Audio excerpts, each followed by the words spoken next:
1 Samuel അധ്യായം 4.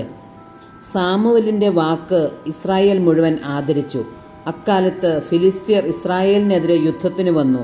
ഇസ്രായേലും അവരെ നേരിടാൻ സന്നദ്ധമായി. ഇസ്രായേൽ എബനേസറിലും ഫിലിസ്ത്യർ അഫെക്കിലും പാളയമടിച്ചു. ഫിലിസ്ത്യർ ഇസ്രായേലിനെതിരെ അണിനിരന്നു. യുദ്ധത്തിൽ ഇസ്രായേല്യർ പരാജയപ്പെട്ടു. യുദ്ധക്കളത്തിൽ വെച്ച് തന്നെ 4000-ഓളം ആളുകളെ ഫിലിസ്ത്യർ വധിച്ചു. ശേഷിച്ചവർ പാളയത്തിൽ തിരിച്ചെത്തിയപ്പോൾ ഇസ്രായേലിലെ ശ്രേഷ്ഠന്മാർ പറഞ്ഞു, ഫിലിസ്ത്യർ ഇന്ന് നമ്മെ പരാജയപ്പെടുത്താൻ എന്തുകൊണ്ട് കർത്താവ് അനുവദിച്ചു? നമുക്ക് ഷീലോയിൽ നിന്ന് കർത്താവിൻ്റെ ഉടമ്പടിയുടെ പേടകം കൊണ്ടുവരാം. അവിടുന്ന് നമ്മുടെ മധ്യേ വന്ന് ശത്രുക്കളിൽ നിന്ന് നമ്മെ രക്ഷിക്കും.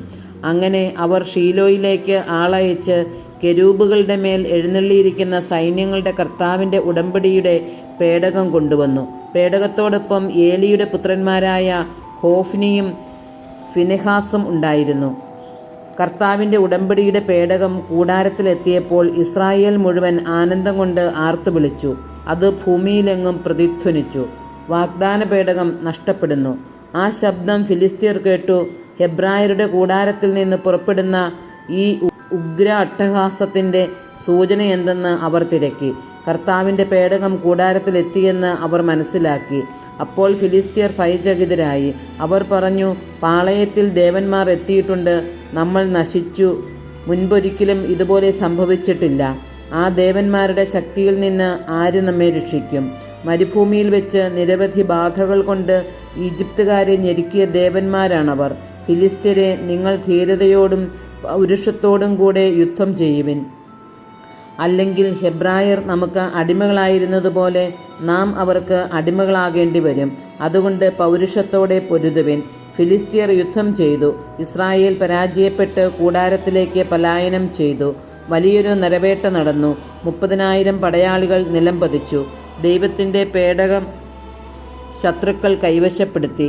ഏലിയുടെ പുത്രന്മാരായ ഹോഫ്നിയും ഫിനെഹാസും വധിക്കപ്പെട്ടു. ബെഞ്ചമിൻ ഗോത്രജനായ ഒരാൾ അന്നു തന്നെ യുദ്ധരംഗത്തു നിന്നോടി ഷീലോയിലെത്തി.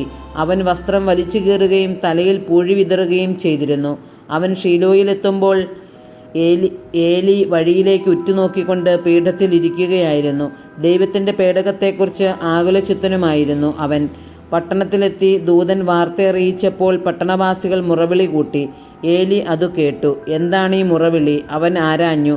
അപ്പോൾ ദൂതൻ ഏലിയുടെ അടുത്തേക്ക് ഓടിവന്നു പറഞ്ഞു, ഏലിക്ക് 98 വയസ്സുണ്ടായിരുന്നു. അവൻ മിക്കവാറും അന്ധനുമായിരുന്നു. ദൂതൻ പറഞ്ഞു, ഞാൻ പടക്കളത്തിൽ നിന്ന് രക്ഷപ്പെട്ടോടി ഇവിടെ എത്തിയതാണ്. മകനെ, എന്തു സംഭവിച്ചു എന്ന് ഏലി ചോദിച്ചു. അവൻ പറഞ്ഞു, ഇസ്രായേൽ ഫിലിസ്ത്യരോട് തോറ്റോടി.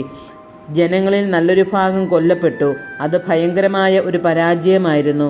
കൂടാതെ അങ്ങയുടെ പുത്രന്മാരായ ഹോഫ്നിയെയും ഫിനെഹാസിനെയും അവർ വധിച്ചു. ദൈവത്തിൻ്റെ പേടകം അവർ കൈവശപ്പെടുത്തുകയും ചെയ്തു. ദൈവത്തിൻ്റെ പേടകമെന്ന് കേട്ടപ്പോൾ തന്നെ ഏലി പടിക്കരികെയുള്ള പീഠത്തിൽ നിന്ന് പിറകോട്ട് മറിഞ്ഞു. വൃദ്ധനും ക്ഷീണിതനുമായ അവൻ കഴുത്തൊടിഞ്ഞു മരിച്ചു. അവൻ 40 വർഷം ഇസ്രായേലിൽ ന്യായാധിപനായിരുന്നു.